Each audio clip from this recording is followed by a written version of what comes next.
Salut à tous et welcome back to my channel, j'espère que vous allez bien. Aujourd'hui je vous retrouve dans une nouvelle vidéo et dans un nouveau 20 faits spécial personnalité. Comme vous avez vu dans le titre, on va parler de la queen, de la reine de la chanson, Taylor Swift. Et que vous aimiez ou non cette chanteuse, vous ne pouvez pas renier le fait que c'est une incroyable artiste. Et j'ai décidé de parler d'elle cette semaine étant donné que son nouvel album Red est sorti, je me suis dit que ce serait une bonne occasion de le faire. Avant de commencer la vidéo, n'oubliez pas de mettre un petit pouce en l'air et de vous abonner à la chaîne si c'est pas déjà fait et surtout de venir me suivre sur mon Instagram étant donné que en ce moment je fais un petit concours sur mon compte pour vous faire gagner un petit calendrier de l'Avent. Donc si vous voulez participer, je vous mets mon Instagram ici et il sera également en barre d'infos. Donc n'hésitez pas si vous avez envie de gagner un petit calendrier de l'Avent ou de faire plaisir à l'un de vos proches.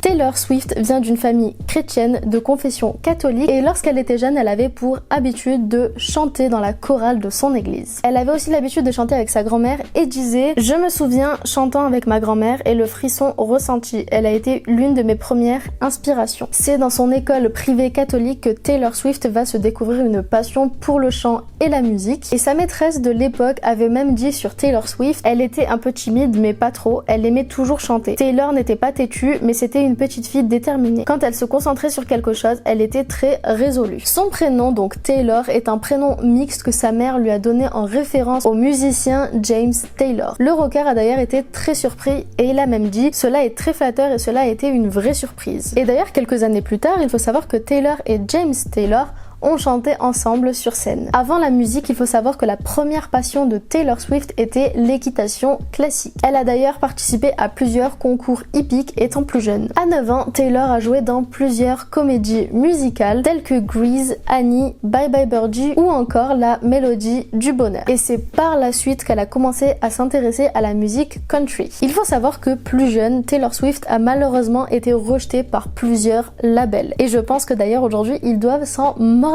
les doigts.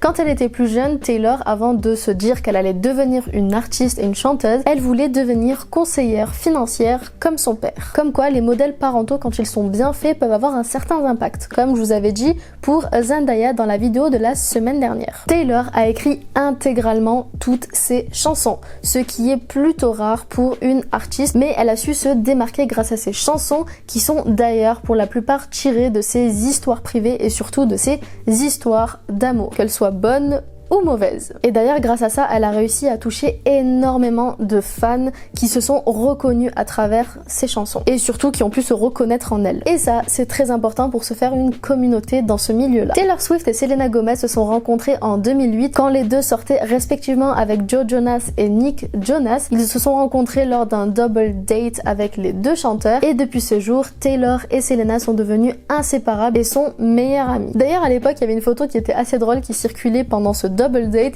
c'est qu'on voit Selena et Taylor repartir main dans la main alors que les frères Jonas sont juste derrière. Et ça, c'est assez drôle. Comme je vous l'ai dit, Taylor Swift a utilisé énormément ses relations pour écrire ses chansons. Eh bien, parlons-en de ses relations. Elle est sortie notamment avec Harry Styles, Taylor Lautner, John Mayer, Connor Kennedy ou encore le fameux Jack Gyllenhaal. Je ne sais pas prononcer son nom mais c'est pas grave. Qui d'ailleurs se prend une vague de haine encore depuis la sortie du short film All Too Well et c'est bien fait pour lui. Ouais, je suis clairement en train de prendre parti, ouais.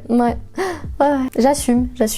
Et en parlant de ses ex, plusieurs chansons donc sont sur ses ex, notamment Forever and Always fait référence à Joe Jonas, Back to December à Taylor Lautner, Dear John à John Mayer, bien évidemment, We Are Never Ever Getting Back Together à Jack Gyllenhaal et pour finir, I Knew You Were Trouble pour Harry Styles. Taylor Swift sait jouer de plusieurs instruments dont la guitare, le banjo, le ukulélé ou encore le piano. À 10 ans, elle a également écrit 3 pages d'un poème pour un concours qu'elle a gagné et l'année d'après, elle a écrit un roman de 350 pages qui n'a malheureusement jamais été publié. Ah oui, et elle peint aussi. Ouais, la meuf sait tout faire. Le fauteuil derrière il me gêne, j'ai l'impression que c'est la continuité de mon épaule.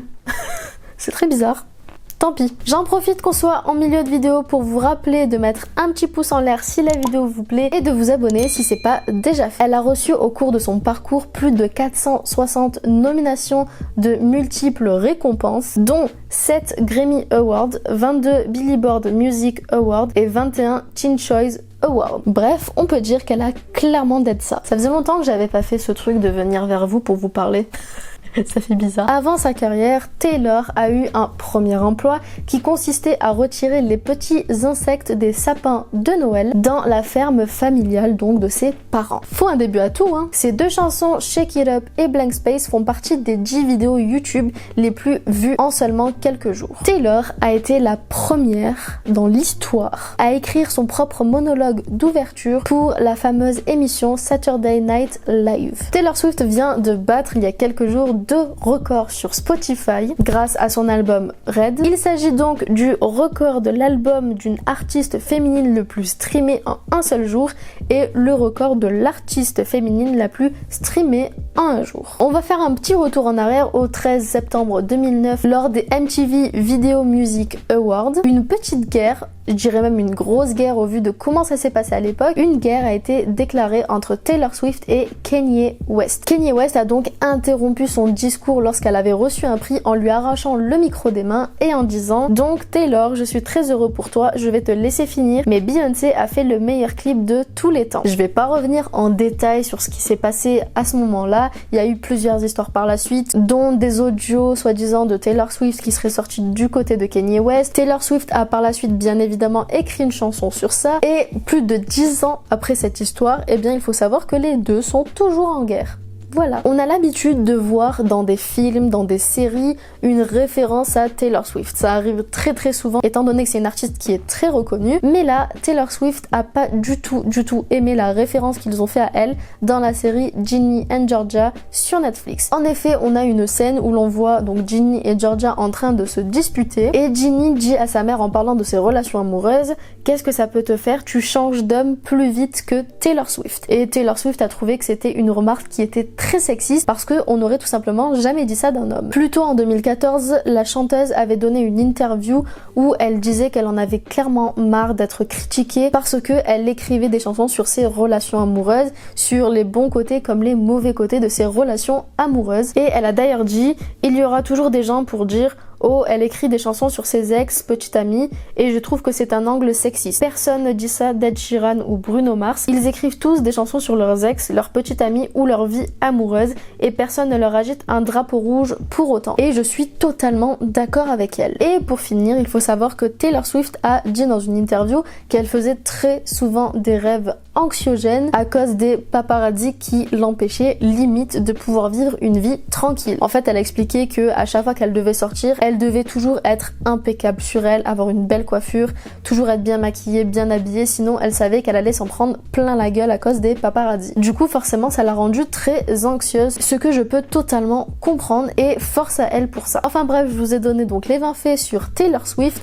Comme je vous ai dit pour la vidéo de Zendaya, d'ailleurs je vous la mets dans le petit i si vous ne l'avez pas vue, mais si vous voulez d'autres anecdotes sur Taylor Swift, ce serait avec plaisir. Comme je vous l'ai dit, quand c'est une personne, ce n'est pas la même chose que quand c'est une série ou un film, il y a beaucoup plus d'anecdotes à donner sur une personne. Donc n'hésitez pas à me dire en commentaire si vous voulez une autre vidéo sur Taylor Swift, et surtout n'hésitez pas à me donner en commentaire des noms de prochaines personnalités que vous voulez que je fasse sur la chaîne. Avant de terminer la vidéo, je vous le répète encore une fois, mais sur mon compte Instagram, il y a un concours actuellement qui se termine dimanche, donc dans quelques jours, et qui vous fait remporter un calendrier de l'Avent. Donc si vous voulez participer, ça se passe en barre d'infos, n'hésitez pas à y aller. Pour ma part, je vous fais plein de bisous et je vous dis à quelques jours sur la chaîne. Ooh, I thought it'd be me.